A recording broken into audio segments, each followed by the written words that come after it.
అయ్యా రాజమౌళి గారు, మీకు ఇబ్బంది కలిగింది, మీ వీడియో రకరకాల చోట్లకి ఏదో ఇబ్బంది ఉండగలిగి మీరు రిలీజ్ చేయలేకపోయారు.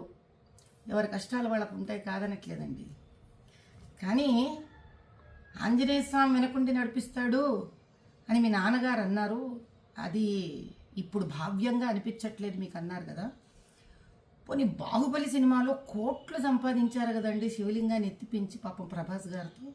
అప్పుడేమన్నా శివుడి మీద ఏమైనా దానకం చదివారా మీరేమన్నా? ఏ శివాలయానికి ఏమైనా దాన ధర్మాలు చేశారా? ఆ రోజు చేసింది లేదు, ఈరోజు తిట్టుకోవడం ఎందుకండి ఆంజనేయ స్వామిని చెప్పండి.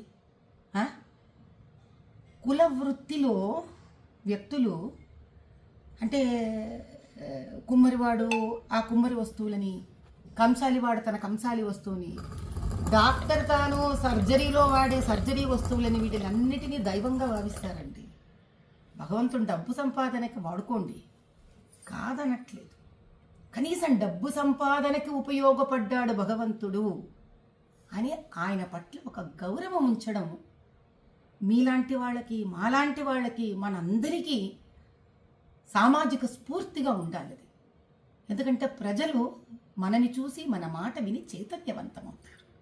అంత బేలలాగా మీరు ఎవరో ఏదో షాట్లు మీకు కొట్టేశారు కాబట్టి మీకు ఆంజనేయ స్వామి వెనక లేడని మీరు భావించడం, ఆ తర్వాత వెంటనే సమస్య తీరిపోగానే చిన్నపిల్లలాగా వేసేసుకోవడం, ఇంకా నిలకడెక్కడుంది రాజమౌళి గారు మీ అంత పెద్ద మనిషికి కూడా?